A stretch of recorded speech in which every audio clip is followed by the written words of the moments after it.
for you. KOMO-4 News starts right now.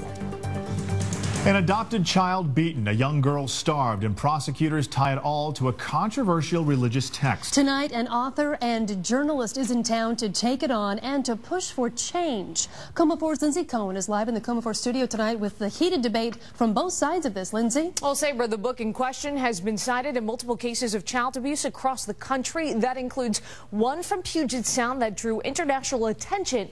Tonight, one woman says the book and its beliefs are crossing the line.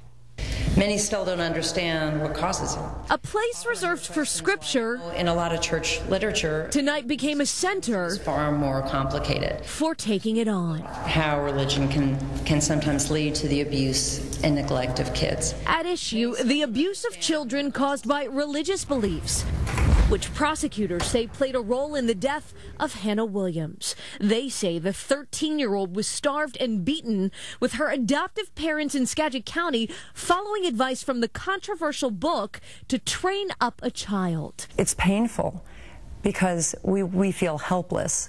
We know that there's something seriously wrong here. Journalist Janet Heimlich is studying the Williams case as she has with others tied to the contentious text.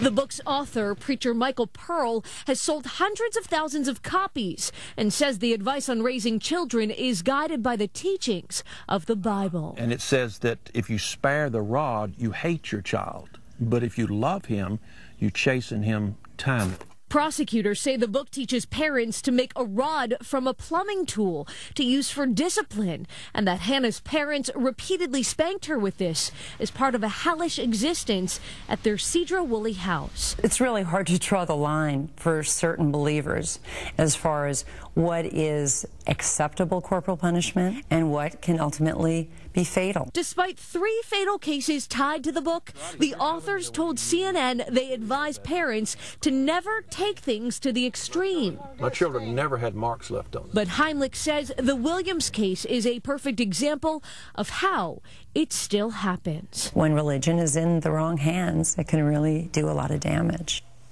Well, Hannah's parents pleaded not guilty to charges of homicide by abuse. Meantime, Heimlich points out that child abuse from religious extremism crosses all faiths and religions. Reporting live in the studio, Lindsay Cohen, KOMO-4 News.